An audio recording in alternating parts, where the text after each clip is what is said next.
maybe is not what we're here to do today. But I would like to encourage everyone to know that we have someone all the way from the ministry today to come and give us a very, very important message about the climate that I'm sure we're all concerned about and want to know what our government is doing about the climate crisis. So over to you, Minister. Thank you. Good morning. I'm from the government with an update on how we're handling the climate crisis. We know you're all counting on us to solve this problem so humanity can keep enjoying life on this planet. Look at this graph.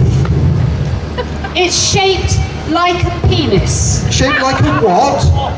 Am I allowed to say that word here? Yes, you can say penis. It is shaped like a penis because it shows how... No, you can't say the F word in public, no. It's shaped like a penis because it shows how screwed we are. That's okay. This is where we are currently, and as we know, we're already pretty screwed with massive fires, floods, heat waves, pandemics. This is what we scientists call the stop here or we're... Thank you, the word I can't say. Stop here or we're what this person on my right said, but otherwise, stop here or we're screwed.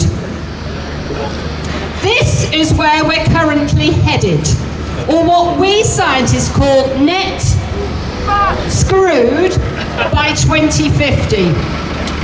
The good news is that governments have promised to reduce their emissions.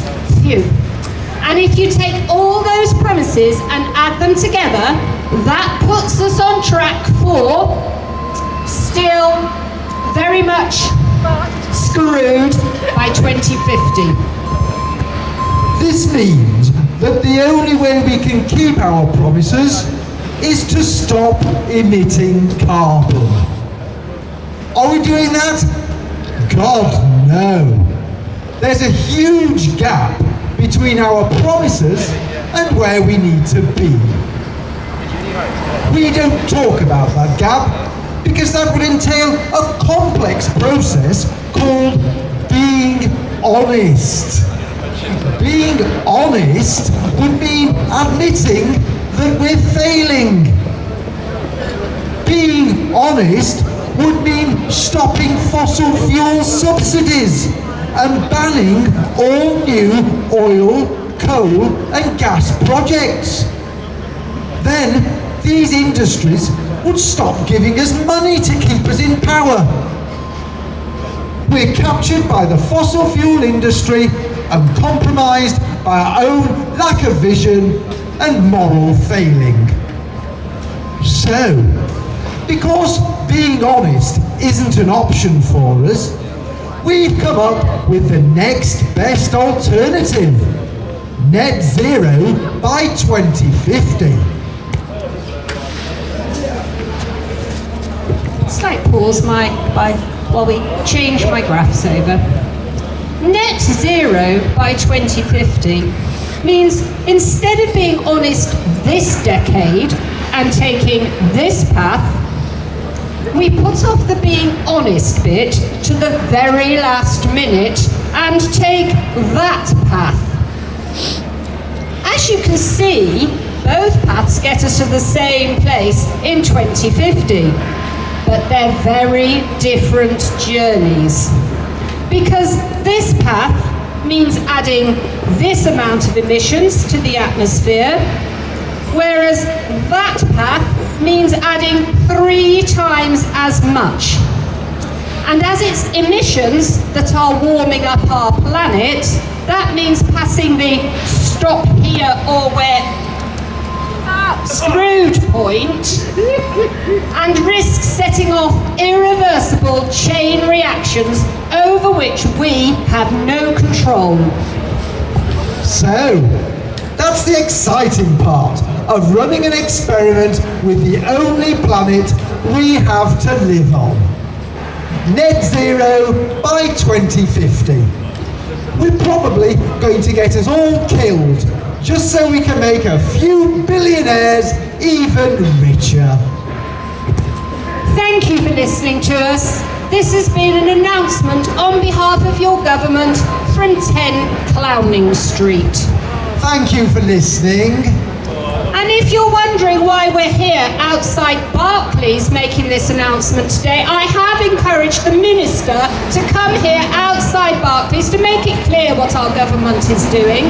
And we also, as a scientist, I would like to draw attention to the fact that Barclays is the biggest funder of fossil fuels in Europe. Yes, the biggest funder of fossil fuels in Europe. Barclays is the biggest funder of fossil fuels in Europe. Barclays is the biggest funder of fossil fuels in Europe. I didn't get that memo. Well, have you looked in your inbox recently, Minister? Okay, so they're funding climate breakdown here at Barclays. Barclays are funding climate breakdown because fossil fuels are what cause emissions. And emissions are what are warming up our planet. And therefore it's emissions that mean we are going to pass the stop here or we're screwed point. And therefore Barclays is responsible for contributing to climate breakdown. Yes, Minister? So they're climate criminals, in a sense. Well, I think that's for the government to make a decision on. I am merely a scientist. Okay, it sounds quite criminal to me, to be honest, scientist. I think I'd agree with you if you were asking my opinion as a scientist. What do you think, as a scientist? I think Barclays needs to stop investing in fossil fuels because fossil fuels create emissions which are heating up our planet and leading to climate breakdown. So if anybody missed that, Barclays Bank are the biggest investor in fossil fuels in Europe, and it's fossil fuels that are destroying this planet through climate catastrophe. Minister, if only all your colleagues would listen to me in the way that you have listened and actually given this message today, well, there might be some hope for the future. Thank you. Because I'm often described as the listening banker, or something like that, anyway. The listening... and something that rhymes with banker. What rhymes with banker? Thank you. Yes, something like that. Thank you. Oil tanker.